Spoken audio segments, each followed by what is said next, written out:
It began in a village where time itself seemed to cling to the stones of old houses. The winter of 1889 had been harsh, the kind that left windows frosted even from the inside. Families huddled close to their hearths, whispering rumors that traveled faster than the smoke from their chimneys. It was in this place that the birth of a child was announced, though no one yet suspected the darkness tied to his name. His parents, John and Margaret Elwood, were ordinary people, farmers who worked the soil with quiet dignity. Their son, Samuel, was small, with a peculiar stillness in his eyes. Neighbors who came to see the newborn remarked on his unusual calm. "He doesn't cry like other infants," one woman said, her voice carrying both awe and unease. Samuel seemed to watch rather than weep, his gaze unsettlingly steady for one so new to the world. At first, his childhood unfolded with a strange grace. By the age of 3, his hair was already silver at the roots, a shimmer that no candlelight could hide. Doctors summoned from the nearest city shook their heads and dismissed the signs. "A quirk of pigmentation," one declared, "no cause for alarm." But Margaret began to notice other changes, subtle, undeniable. His hands, though tiny, bore the faint traces of wrinkles. His skin, so soft at birth, grew coarse before its time. The first real moment of dread came on his 5th birthday. While other children chased each other through the fields, Samuel sat apart, his posture stooped, his breath heavier than it should have been. His face bore the lines of a man twice his age. A photograph taken that day, one of the few that still exists, shows a child's small frame with a face startlingly aged, like a cruel trick of light and shadow. Yet those who knew him swore it was no trick at all. The village priest, Father Whitmore, was the first to call it unnatural. "The Lord's hand works in mysteries," he told the family, "but beware when nature moves against itself." His warning spread quickly, feeding the villagers' unease. Whispers turned to stares, and stares turned to distance. The Elwoods became isolated, shunned by those who once shared their bread. Doctors returned, this time with greater urgency. They pricked his skin, measured his pulse, and muttered about conditions they could not name. "Progeria," one offered, citing a rare disease known in medical circles. Yet Samuel's case defied even that grim explanation. Unlike others afflicted with premature aging, his mind seemed untouched. His memory sharpened, his thoughts deepened. He spoke with a clarity beyond his years, as though his spirit refused to match the betrayal of his body. By the age of 7, Samuel appeared no younger than 50. His hair was completely white, his voice, low and resonant, unsettled even his father, who admitted once to a neighbor, "It feels like I'm speaking to an elder, not to my boy." At night, Margaret would sit by his bed, torn between the urge to cradle him and the fear that she was holding something not entirely of this earth. It was then that Samuel himself began to speak of the strangeness. "Mother," he said one night, his words deliberate, "do you think I was born going the wrong way? That I'm not growing up, but back?" Margaret froze, her hands trembling against the quilt. She tried to soothe him with gentle words, but the truth was already gnawing at her heart. The following week, Father Whitmore visited again, this time bringing holy water. He performed blessings, murmured prayers, and declared that the child was caught in some divine trial. Yet even he left unsettled, muttering under his breath, "If this is a trial, it is one meant for us all." The Elwoods farmhouse grew quieter, heavier. Visitors stopped coming. Only a few dared to speak of Samuel openly, and even then, only in hushed voices. The anomaly had taken root, and with each passing season, it grew impossible to deny. Science could not explain it. Faith could not soothe it. And Samuel, caught between the two, seemed to slip further from the ordinary path of life with every day. On his 8th birthday, when he looked no less than 60 years old, his father finally broke. He slammed his fist against the table and demanded, "We will not hide this anymore. Let them come, all of them. Doctors, priests, scholars. Let them see with their own eyes what I see every day." His voice cracked under the weight of fear. Margaret said nothing. She only glanced at Samuel, who sat quietly in the corner, his eyes distant, as though he already knew what was to come. The following morning, a letter was sent to the Royal Society in London. The Elwoods were done waiting. If no one believed the stories, then Samuel himself would be the proof. The world would have to look upon the child who aged backwards. That night Samuel stood at the window watching the moonlight spill across the fields. His reflection in the glass showed a frail old man's face resting on a child's shoulders. He whispered something only he could hear. And in that moment, it seemed as though even the stars recoiled from his words. The next chapter would not belong to the village alone. It would belong to the world. And soon, the world would tremble. The letter from London bore a red seal and a command. A physician would come, observe, and report. They would not be taken in by rural tales. Dr. Silas Harrow arrived on a gray afternoon. He was tall, spare. His black coat filled the room. He set a leather case on the table and nodded to each face. John stood with folded arms. Margaret hovered behind Samuel. Father Whitmore kept to the doorway, hat crushed in his hands. "I have seen children who age too fast," Harrow said. "I have not seen this." He spoke like a man measuring weights. Samuel sat by the hearth. Firelight edged his white hair with copper. He watched, calm as stone. Harrow washed his hands, put on gloves, and began. He pressed the skin on the boy's hand. The dent held. He checked the eyes. The pupils were clear. He listened to the chest. The beat was slow and firm. He tapped the knee. The leg twitched. He nodded once, twice, then stopped. "Progeria explains much," he said, almost to the wall.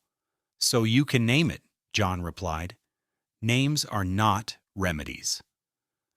Harrow opened a vial, pricked Samuel's finger, and drew a bright bead of blood to a glass slide. He stepped to the window and lifted his lens. "What do you see?" Margaret asked. "What I should not," he said. "The blood looks young." Father Whitmore crossed himself. "Young?" "Juvenile," Harrow said. "It does not match the body I examined." Samuel's voice was soft. "I feel that sometimes." Outside heavy. Inside quickly, Harrow closed the case. "I will consult the literature and return with colleagues." But there was no literature for this. By dusk, the lane outside was full of slow walkers and faster whispers. Mothers turned children's faces away from the Elwoods window. Men lingered by the gate and smoked smoke they did not need. In the small bedroom, Father Whitmore asked to pray. He sprinkled holy water. It beaded on the quilt like rain on oilcloth. "If we are in error," he said, "let grace correct us." The candle did not stir. Harrow tried a second test. He set his watch on the table, took Samuel's wrist, and counted. 68, he said. He counted again. 64. He stared at the second hand. Again. The numbers fell in neat steps, like shoes on stairs. "Are you unwell?" Margaret asked. "Tired," Samuel said, "as if I am sinking without moving." "Enough," John said. "No more poking tonight." The wind rose, after dark. The house spoke in its joints.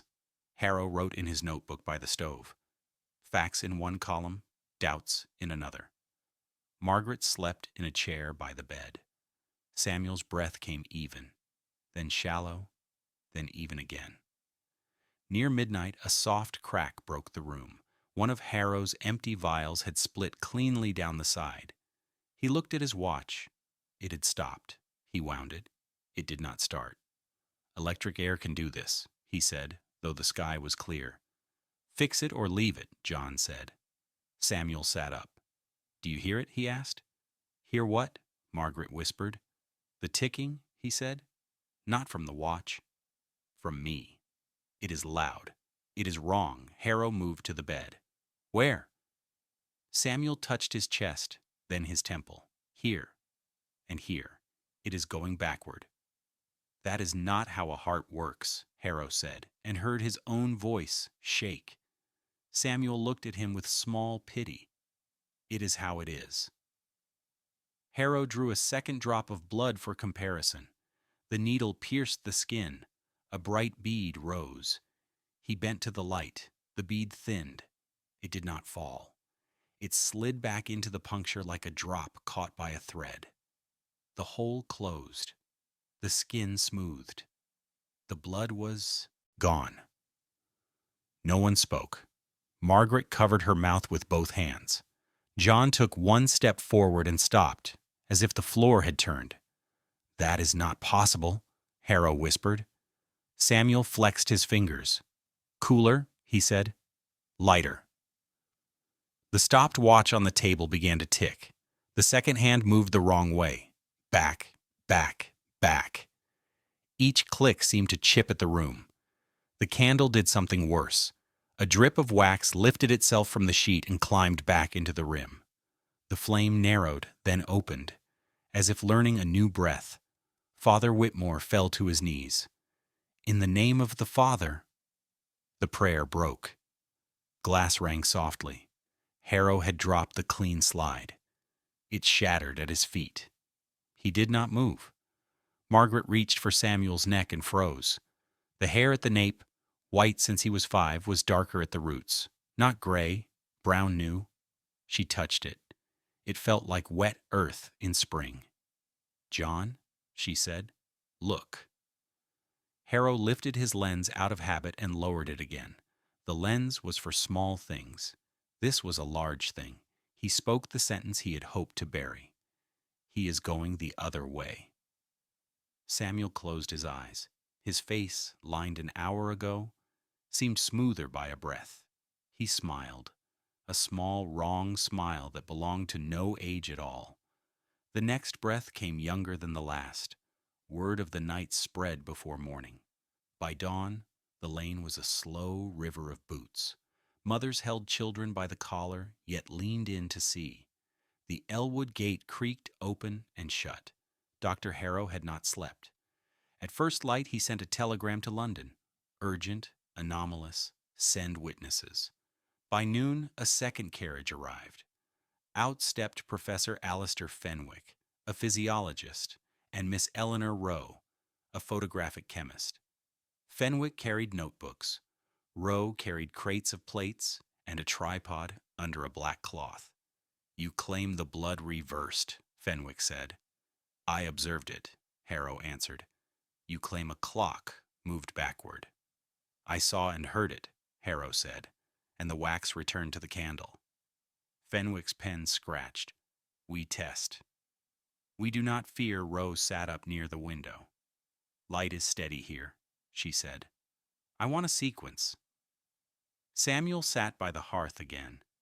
He looked younger by a breath than at midnight. His jaw had softened. The white at his nape had darkened a shade. Fenwick began with measures. Height, a fraction less than yesterday. Weight, 2 ounces lighter. Pulse, 60. He frowned at each number as though numbers could misbehave. Explain it, John said. Fenwick tied a thread around Samuel's ring finger, snug but not cruel. He marked the knot with ink. If the finger grows smaller, the thread will slip. It will loosen, Samuel said softly. Rowe slid a plate into her camera. Hold still, she said. The shutter clicked. She waited 1 minute, then another, then took a second plate from the same spot. She did this again, counting under her breath. A reporter appeared at the door, breathless. Edgar Vale, Northern Mercury, he said.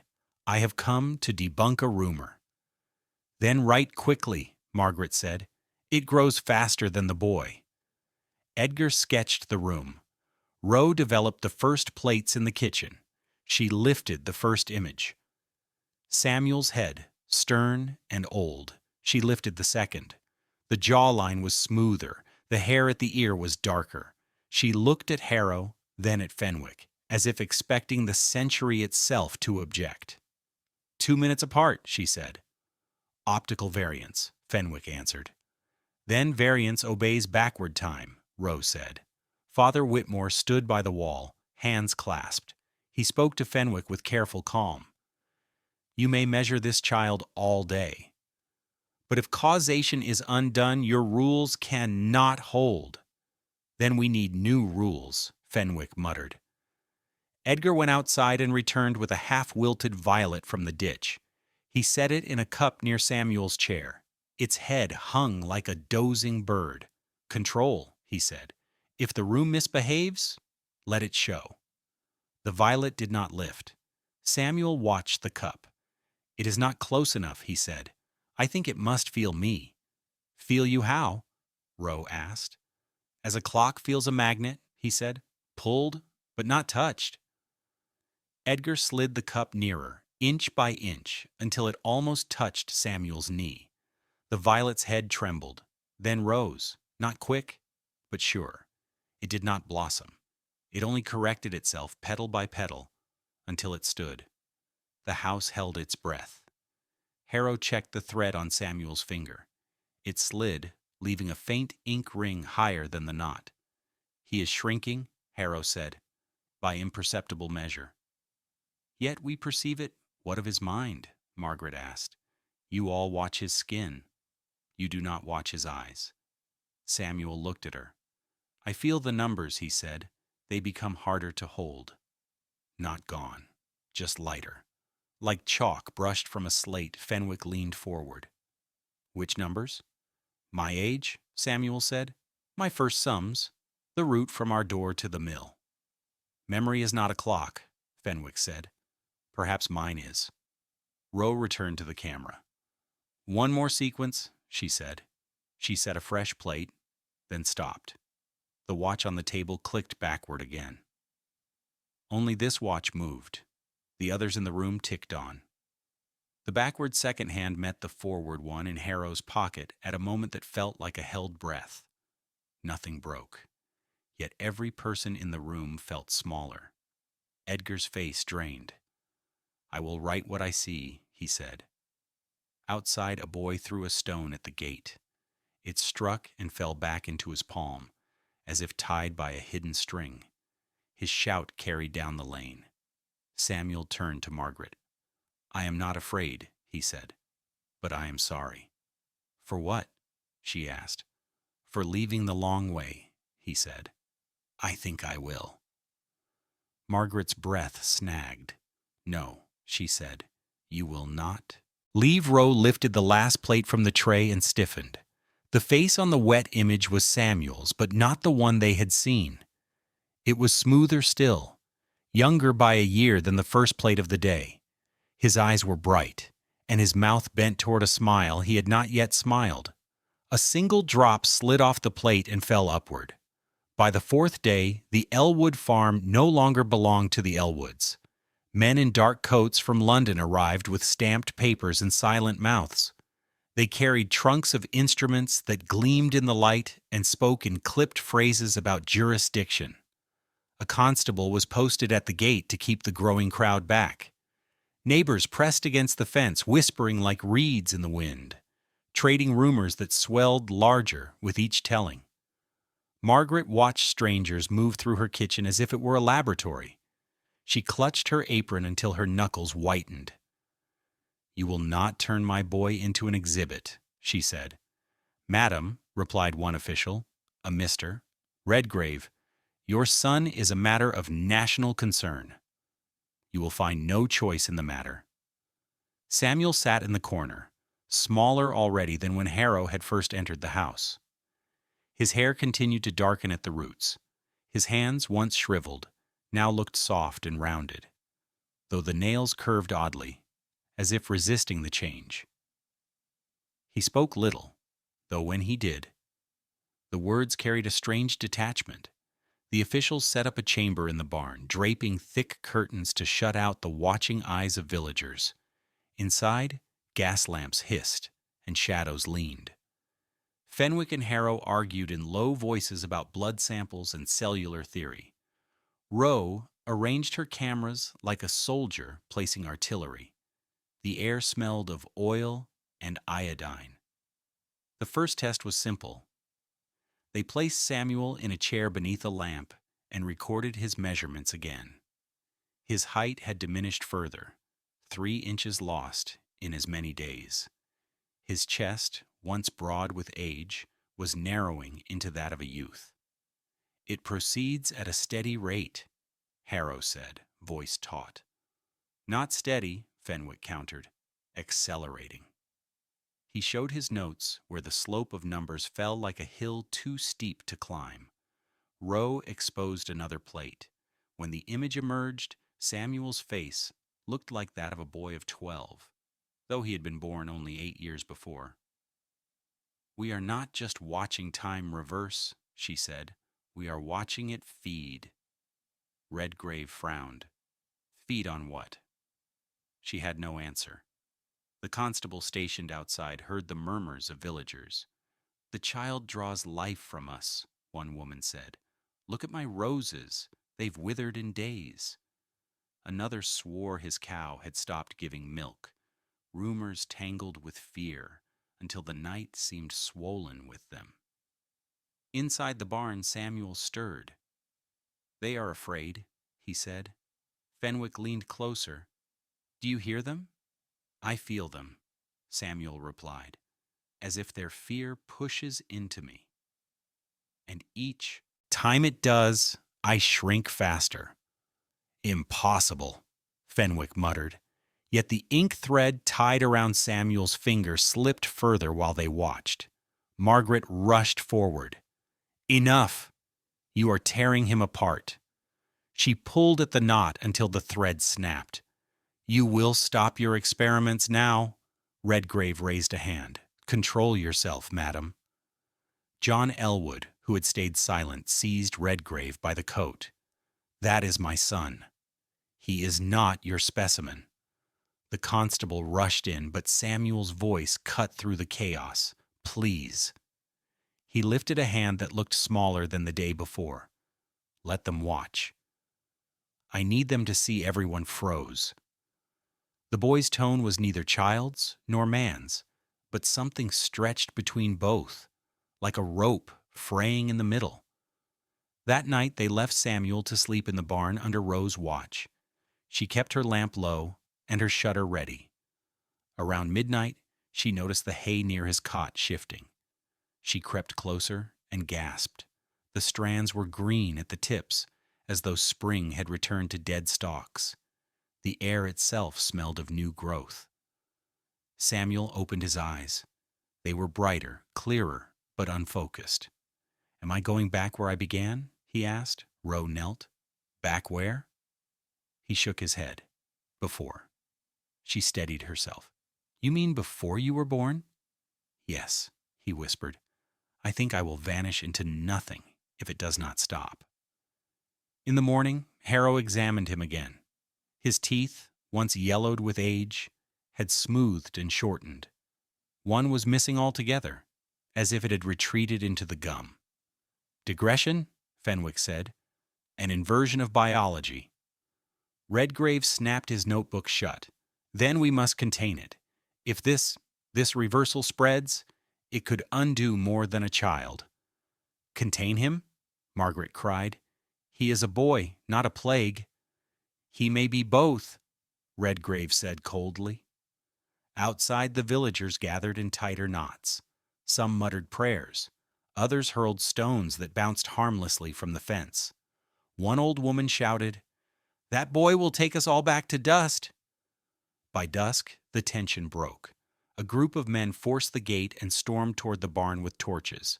John and the constable met them halfway, fists flying, shouts splitting the cold air.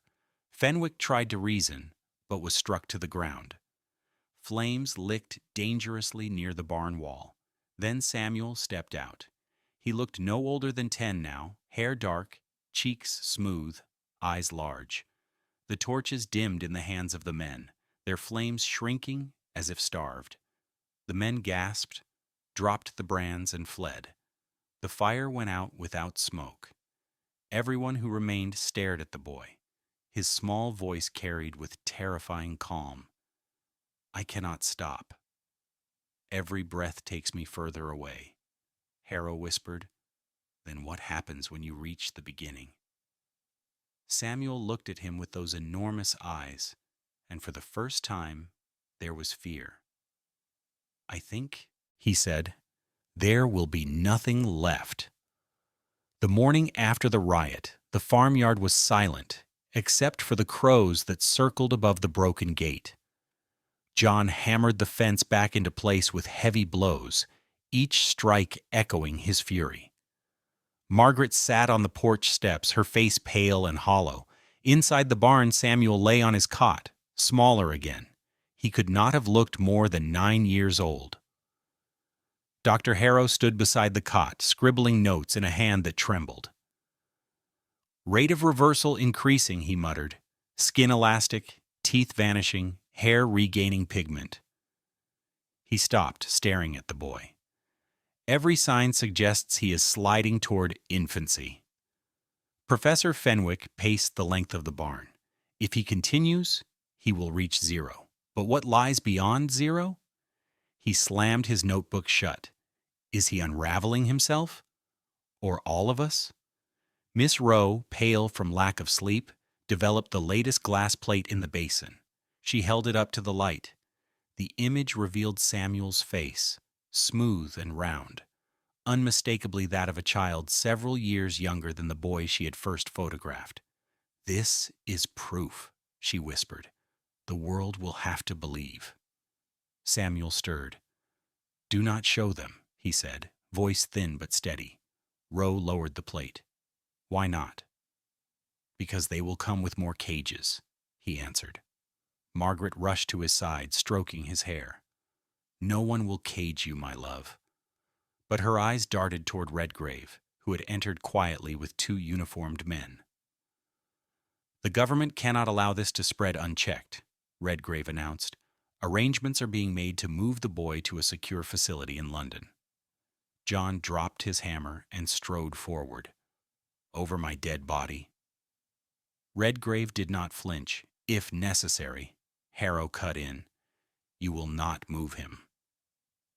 His condition is unstable. The journey could—" He stopped himself, unwilling to say the word "end" aloud. Samuel sat up suddenly. His eyes were wide and distant, as though listening to something no one else could hear. "It is pulling harder," he whispered. "What is pulling?" Fenwick asked. "The place before me." "I feel it." Rowe shivered. "Describe it." Samuel shook his head. "No words.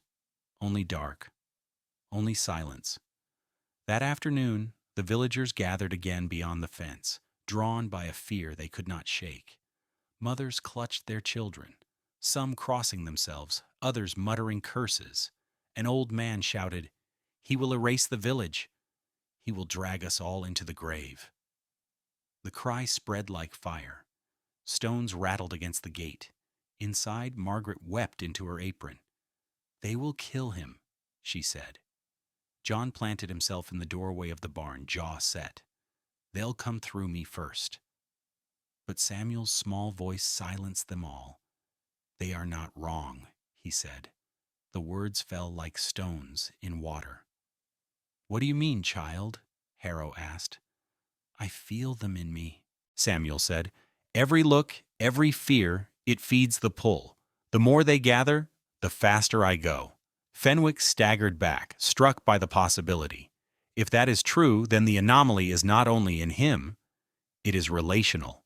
Their fear accelerates his regression. Redgrave barked, "Superstition!" But Rowe lifted the plate she had exposed just an hour before.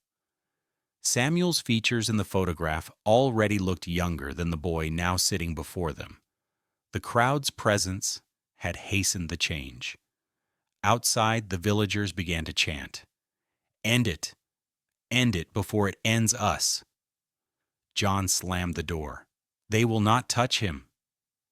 But Margaret, trembling, turned to the scientists. "If he is fading because of us, then what happens when there are hundreds, thousands? What if the whole country looks at him?" Harrow rubbed his brow, torn between reason and terror. Then the speed of his unraveling might become catastrophic. "Catastrophic how?" Redgrave demanded. Fenwick's voice dropped. "If he reaches nothing, perhaps nothing spreads." A hush fell. Even the crows outside seemed to pause their circling. Samuel lay back on the cot, his chest rising and falling rapidly. His hands were smaller now, child's hands clutching at the quilt.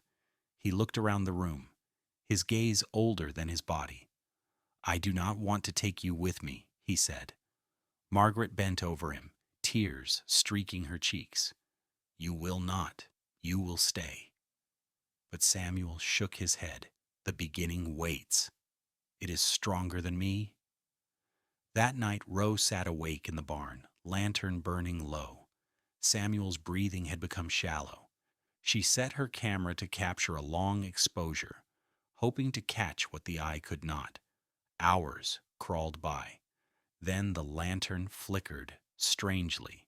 Shadows on the wall bent backward, as though retracing themselves. The hay that had broken under Rose's boots lifted, straightening into uncrushed stalks. Samuel whispered in his sleep, "Back, back." His voice was that of a much younger boy now. Rose clutched her pen and wrote, though her hand shook, "Time bends around him. The world resists, but it bends." When dawn broke, Margaret screamed. Samuel's cot was smaller, though no one had touched it, and in the bed lay not a 9-year-old boy, but one who looked barely 7. Fenwick dropped his notebook. "The end is rushing at us?" Redgrave's face hardened. "Then we must end him before he ends everything." And in that moment, the air inside the barn turned colder, as though the decision itself had been heard. The barn became a fortress of whispers. The boy lay smaller than ever, no more than 7 years in appearance, though his eyes still held the sorrow of a man who knew too much. Margaret hovered over him, smoothing his hair, while John kept a pitchfork near the door, daring anyone to come closer. Outside, the mob pressed harder against the gate. Their chants grew louder, fists hammering wood and iron. "End it! End it!" Men waved lanterns, women clutched crucifixes, and children peered through gaps in fear. The sound was a drumbeat that rattled the boards of the barn. Redgrave paced like a commander, the constables at his back. "We cannot hold them much longer. The boy is a danger. Every second he lives, he threatens the balance of time itself." "You don't know that," Harrow snapped. "He is a singular anomaly. We do not destroy what we do not understand." Fenwick raised his hands, weary. "If he reaches infancy, if he regresses past birth, what then? A void? A collapse? We are speculating, but the risk cannot be ignored." Margaret clutched Samuel tighter. "He is not a risk. He is my son." But Samuel stirred and spoke, his voice higher now, trembling. "Mother, they are right. I can feel the edge. It is close." Her heart clenched. "No, Samuel. You are here with us. You will not go." The crowd outside surged. A stone crashed through the barn window, scattering shards across the straw. John shouted, "Stay back!" But the mob roared louder. Rose, pale with sleeplessness, lifted her camera again. "If we lose him, history will deny he ever existed." We must capture every moment she slid a plate into the frame. The lens caught Samuel's face as he whispered, "It is pulling faster when they shout." His body shivered. The boards beneath him groaned, though no one had touched them. The air quivered, heavy as if under deep water. Harrow's watch slid from his pocket onto the floor. The second hand ticked backward again. Roe gasped. Her developed plate, only minutes old, showed Samuel older than the boy now before them. The world itself was unable to keep up with his unraveling. Suddenly the door burst open. Villagers stormed in with torches, eyes wild. "He will erase us all," one cried. "End the curse." John thrust the pitchfork forward, catching one man in the shoulder and forcing him back. The mob hesitated, then surged again. But before they could reach the cot, the torches sputtered. Flames shrank, then died altogether, as if oxygen had fled the barn. Darkness swallowed the room except for the faint glow of the lantern. Samuel sat upright. His eyes, now wide and glassy, glowed faintly in the dim. "I do not want to hurt you," he said, voice small but carrying to every corner. The villagers froze. Fear rooted them. Roe whispered, "He is drawing the fire itself backward." The extinguished torches still smoked, but the smoke curled down into the wood instead of rising, sinking back into charred tips. Then the black wood turned red, then orange. The torches relit themselves, but in reverse, flames shrinking into sparks that slid back into unburnt wood until they were as fresh as when cut. Several villagers fell to their knees, crossing themselves. One shouted, "Devil's child!" and fled. Others followed, stumbling in terror back to the gate. In the silence that followed, Samuel collapsed against the pillow, smaller still. His legs did not quite fill the blanket. Margaret screamed, "Stop this madness! Leave him be!" Harrow knelt, checking the boy's pulse. "We are losing him faster," he whispered. Fenwick's face was grim. "It is no longer days, it is hours." Redgrave stepped forward. "Then we must act before he passes the point of no return. If he vanishes, the consequences could be beyond reckoning." John blocked him with the pitchfork. "You touch him, you'll pay with blood." Roe placed a hand on John's arm. "If he truly is heading to nothing, then your fight won't stop it. We must decide. Contain, end, or—" her voice faltered, "or let the world unravel with him." The barn door rattled as the mob outside regrouped. Their voices rose again, desperate and furious. Samuel stirred weakly. His cheeks were plumper now, his hands tiny, his voice that of a child. "I do not want to disappear alone," he whispered. Margaret clung to him. "You won't, my darling?" He looked at her with ancient sorrow in young eyes. "You cannot follow me where I go." The words hollowed the air. Even the chanting outside faltered. For a moment, silence held them all in a fragile grip. Then Harrow said what no one dared before. "Perhaps the only way to save him is to stop time itself." Fenwick stared at him. "And how do you propose we do that?" Harrow's gaze fixed on Samuel. "With him. If he is the wound, perhaps he is also the key." The lantern guttered. Shadows quivered. Samuel smiled faintly, a child's face wearing an old man's knowing. "I can try," he whispered. The suggestion hung in the air like smoke that would not clear. "Stop time itself." The words echoed off the barn walls, half promise, half curse. Harrow leaned forward, his eyes feverish. Fenwick rubbed his temples as if fighting madness. Redgrave looked ready to order Samuel's death at once, but something in the boy's small, solemn gaze held him. Samuel sat upright on the cot. He could not have appeared more than 6 years old now, yet his voice carried an old gravity. "Time is not mine to stop," he said softly, "but it bends when I breathe. You have seen it. The clocks, the fire, even the stones," Roe whispered. "If you can bend it, perhaps you can hold it still." Fenwick shook his head. "The strain would destroy him. A child cannot carry eternity." "He is already being destroyed," Harrow countered. Margaret pressed her son's hand to her cheek, her tears streaking his skin.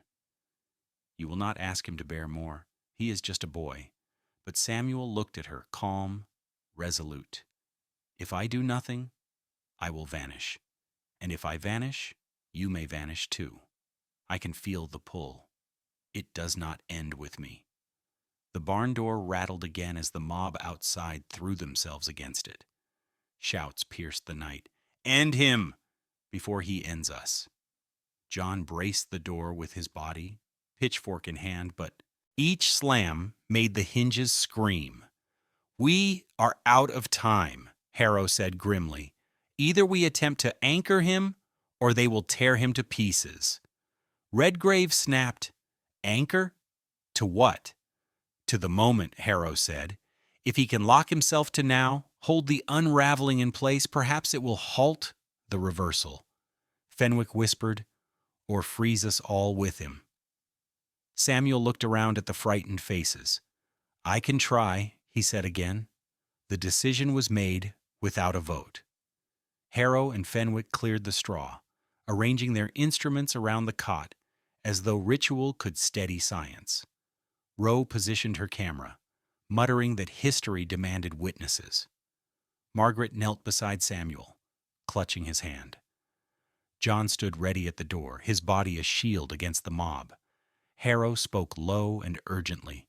"Focus, Samuel. Fix your mind on the present, not yesterday, not tomorrow." Only now Samuel closed his eyes. His small chest rose and fell with slow breaths. The lantern light flickered, then steadied unnaturally, frozen mid-waver. Dust in the air hung motionless, like stars suspended. The ticking of Harrow's watch stuttered, then halted. Rowe gasped, "He's doing it." The mob's roar outside dimmed, muffled, as though distance had stretched between them. John glanced through a crack in the boards. Men outside stood frozen mid-shout, torches locked in mid-flame. Margaret whispered, "Dear God." Samuel trembled, sweat shining on his brow. "It is heavy," he murmured, "like holding a mountain with small arms." Harrow urged him on. "Hold it, boy." Just a little longer, but Fenwick's face was ashen. "The strain is tearing him apart." Look, Samuel's hands shook violently. His skin rippled, flickering between youth and age. A boy's hand one moment, a man's wrinkled claw the next, then back again. His voice cracked with pain. "It wants to break. I cannot keep it still." Rowe cried out, "Release him! You'll kill him!" "No," Harrow snapped. "If he lets go, the unraveling continues." Margaret clutched her son, her tears falling on his face. "Enough, Samuel, please." "Let go." Samuel opened his eyes.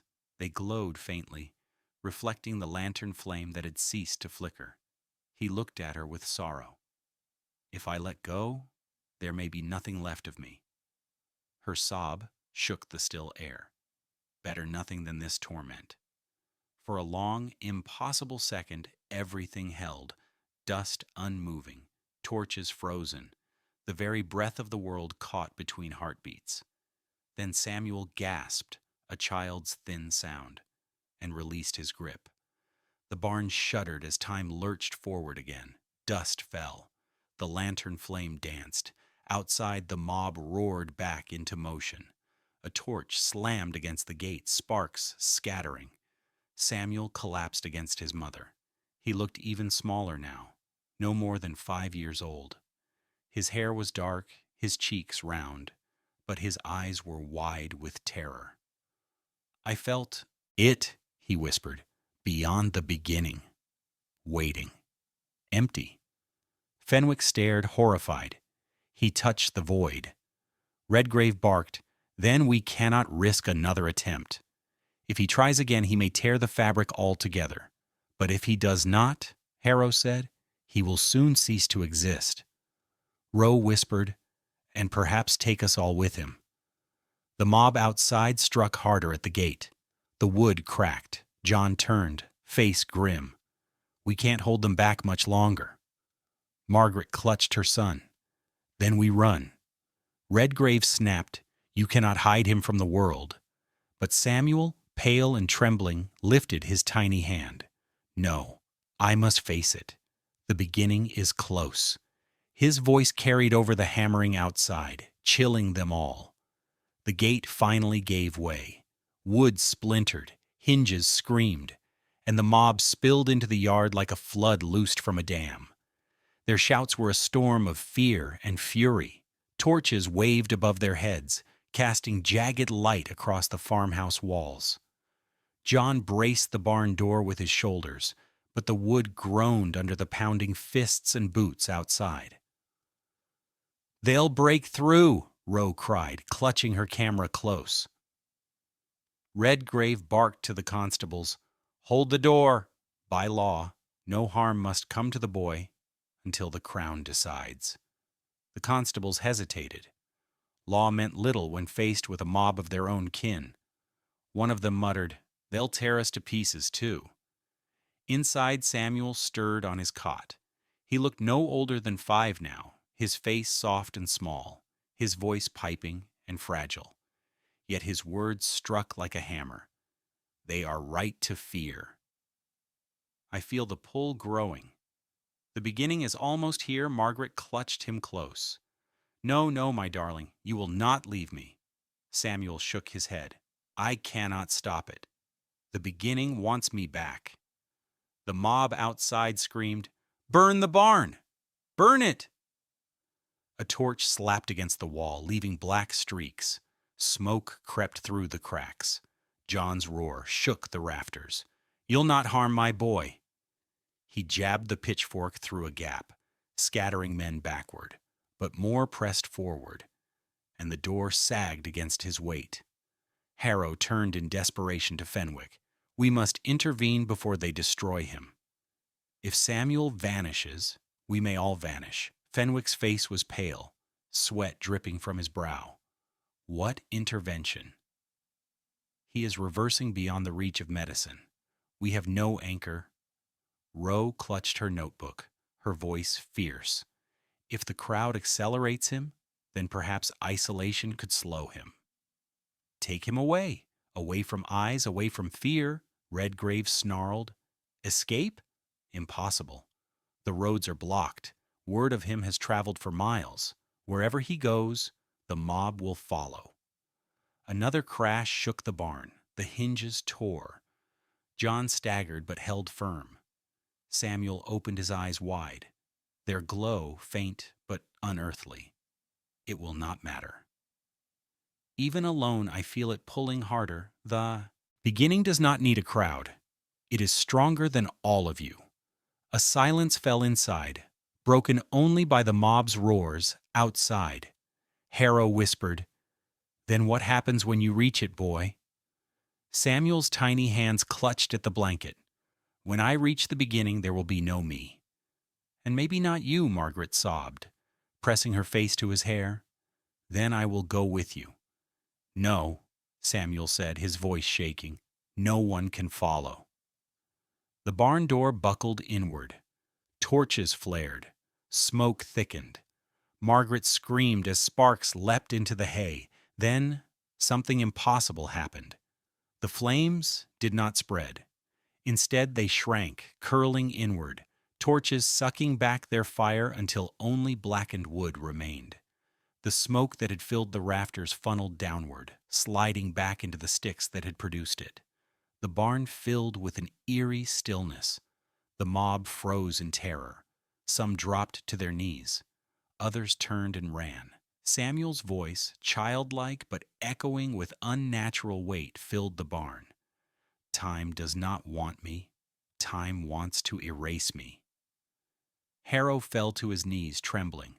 "You are not just reversing, you are dragging the world with you." Roe whispered, "If he reaches nothing, perhaps nothing spreads."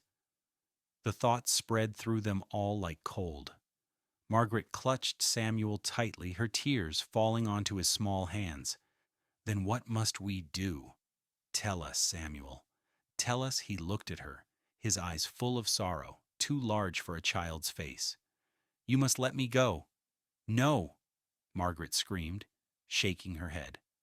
I will not. Samuel's tiny fingers touched her cheek. If I stay, everything will end with me. If I go, maybe the world remains. John staggered from the door, sweat and ash streaking his face. There must be another way. The rafters groaned. The air bent again, heavy and wrong. Harrow's watch flew from his pocket and shattered against the floor. The pieces twitched, then slid together in reverse, reforming, ticking backward. Samuel's body shuddered. His voice grew faint. The beginning is here. Margaret screamed and held him close. John dropped the pitchfork and knelt beside them. Fenwick backed against the wall, horrified. Redgrave shouted orders that the constables no longer heeded. Roe raised her camera, hand trembling, desperate to capture the last moment. And then Samuel's form flickered, shrinking, softening, his features rolling back through years and seconds. 4 years old, 3, 2. His cries grew higher, sharper, then faded into whimpers. Margaret sobbed, rocking him, unable to accept what her arms held. At last, the blanket sank flat in her embrace. There was no child, only silence. The torches outside guttered out. The mob fled into the night, leaving the barn in cold stillness. Inside, Margaret's screams carried where time itself had stopped. The barn was too quiet. The world itself seemed to pause after Samuel vanished, as though sound had been stolen along with him. Margaret knelt on the straw, clutching the empty blanket to her chest, rocking back and forth with wordless sobs. John crouched beside her, face blank, eyes wide and unfocused. Harrow's hands trembled as he reached toward the cot, then drew back. He is gone. His voice cracked. Gone as if he had never been. Roe snapped a plate into her camera, desperate, shaking. She took a picture of the cot, of Margaret's grief, of the empty space where the boy had lain. If I do not capture this, she whispered, history will never believe. Fenwick leaned against the barn wall, muttering to himself. The anomaly consumed itself. The regression is completed. 0 reached. He dragged his fingers through his hair, eyes staring at nothing. But if he is nothing, why do we still exist? Redgrave's expression was hard as granite. Because he chose to take only himself, and we must ensure his kind never threatens us again. Margaret's scream tore the stillness. She rose, blanket clenched in her fists, and struck Redgrave across the chest. You speak as though he were a monster.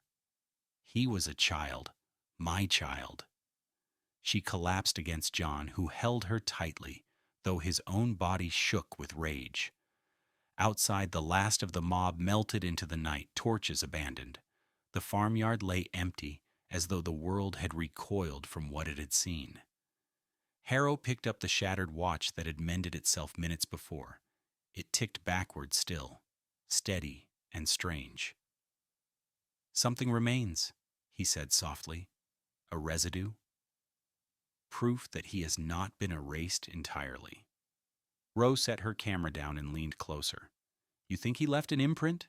Harrow nodded. Yes, a scar in time. Perhaps not visible to the eye, but present nonetheless. Fenwick barked a laugh without joy. A scar? That boy was a wound, and wounds fester. If the regression left a trace, it may grow. Redgrave seized on the words. Then we must contain it. Suppress all records. This event is a matter of state secrecy. Roe clutched her plates to her chest. You will not destroy these. They are true. You call it truth, Redgrave said coldly. I call it a weapon. In the wrong hands, it would set fire to the world. John finally found his voice. It was low and sharp. No one will take anything from this barn. No pictures, no notes. My boy will not be paraded as a specimen in your halls. But Margaret lifted her tear-soaked face. No, let them keep it. Let the world remember. I will not have him forgotten." Her words silenced them all. Even John could not speak against her. The night dragged on. The fire had burned out, leaving only black streaks across the barn's wood. The crows that had circled the farm were gone. The village itself was silent, as though every house had locked its doors against memory. Toward dawn, Samuel's blanket began to shift. Margaret gasped, clutching it tight. But when she opened her hands, she found only a few strands of dark hair lying against the wool. They shimmered faintly, then withered into dust. She gathered the dust into her palm, closed her fingers around it, and pressed it to her lips. "He was here," she whispered. "He was real." Rose scribbled the moment into her notes. Residue visible. Temporal disintegration complete. Mother retains ashes as a relic. She did not know why she wrote like a chronicler, only that history demanded it. Fenwick turned suddenly, face wild. "Do you not feel it?" "Feel what?" Harrow asked. "The air," Fenwick said. "It is thinner. As if a thread has been pulled from the fabric. Something is missing, not just the boy. Something else." They fell silent, straining to listen. The dawn outside was strange. Birds sang, but fewer than before, their chorus weaker. The rooster's cry came late, as if the farm itself were behind its time. Roe whispered, "The world is lopsided." Redgrave strode to the door. "Enough. We end this here. The child is gone. His story ends tonight. Lock the barn, burn the notes, seal the farm." But Margaret's voice rose fierce and raw. "You cannot bury him. He will not let you." As if in answer, the lantern by Samuel's cot flared once, then went dark. The glass cracked, and the smoke inside curled backward as though drawn into the past. Everyone froze. Rose's hand shook as she lifted her pen. "It is not over," she whispered. Harrow stared at the empty cot, his face pale. "No, it has only begun." And in the silence that followed, faint as a breath, they all heard it. A child's laugh, small and distant, echoing from nowhere and everywhere at once. The laugh lingered, thin as mist, curling through the rafters of the barn. It silenced even Margaret's sobs. John looked upward, jaw tight, as though the sound might drip from the beams above. Roe pressed a hand to her chest. "It was him," she whispered. "Samuel." Redgrave scowled, but his voice betrayed unease. "An echo, nothing more?" "No," Harrow said firmly. "Echoes do not bend glass." He pointed to the lantern by the cot. The crack along its chimney was smoothing, sealing itself as if unbroken. The faint glow inside flickered once before dying again. Fenwick muttered, "Residual reversal." He left a current like a river that cannot forget its course. Margaret clutched the blanket tighter, her fingers trembling. "He is still here?" "I feel him." John shook his head. "Or the world is tearing open." The barn's silence deepened. The outside dawn seemed muted, weaker than it should have been. The mob was gone, but their absence felt unnatural, as though the world itself had erased their footprints. Rose set her last plate in the basin and watched the image form. Her hand went cold. On the glass appeared Samuel's cot, but not empty.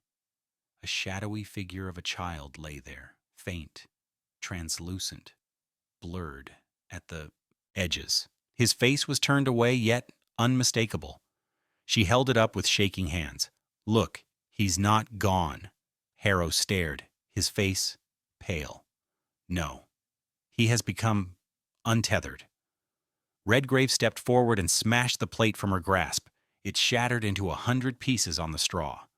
"This ends here. No photographs, no records. The Crown will not allow a ghost to seed panic." Roe fell to her knees, gathering the shards desperately. "You cannot silence him."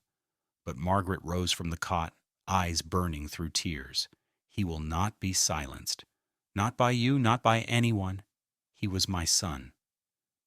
The dust of Samuel's hair in her palm stirred, lifted by a breeze no one else felt. It shimmered, then vanished. Margaret gasped.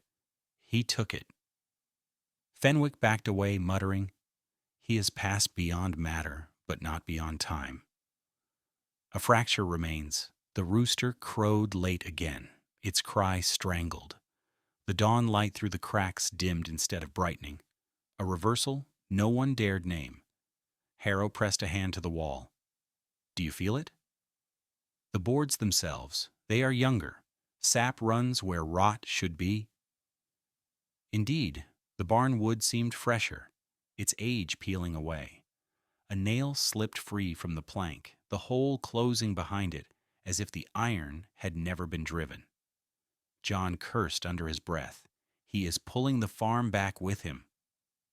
Redgrave turned to the constables. "Seal the barn." "Now? Burn it to the ground if you must," Margaret screamed. "You'll not burn where he still lingers." She flung herself in front of the cot. The constables hesitated. None dared move against a mother who had lost her child. Then it came again. The laugh. Closer this time. But it was wrong. Too light, too young. It did not belong to Samuel at 5 or 3 or even 1. It was the laugh of something unborn. Roe whispered, "He's still regressing." The floor shivered under their feet. Dust trickled from the rafters. Outside, the sun, which had just crested the fields, slipped backward toward the horizon. The light dimmed, as though dawn had not yet arrived. Fenwick staggered. Dear God, his reversal has outlived him. Harrow gripped his arm. No, he is the reversal. His existence may have ended, but the anomaly persists. Redgrave shouted, "Then end it now. Fire, iron, whatever it takes, cut it off before the whole world rewinds."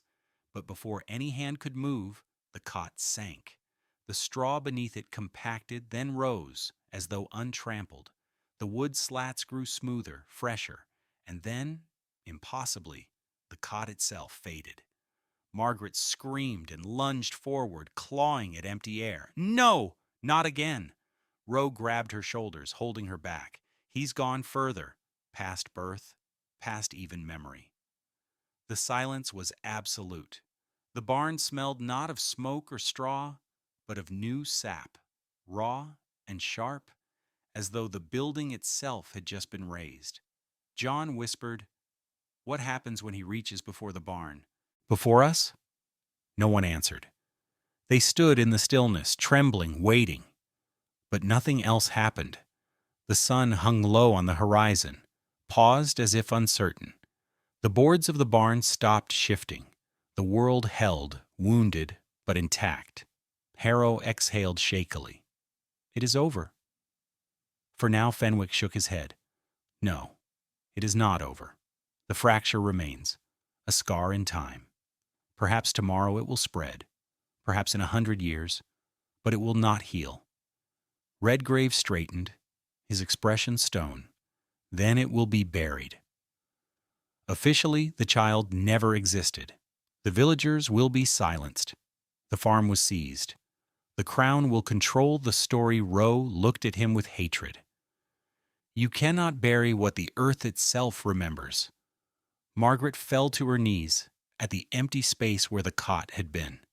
She pressed her forehead to the fresh straw and whispered, "My son, my Samuel, if you are nothing now, I will carry your name, so you will never be nothing to me." Outside, the morning resumed. The sun rose again, though weaker, hesitant. Birds sang, though fewer still.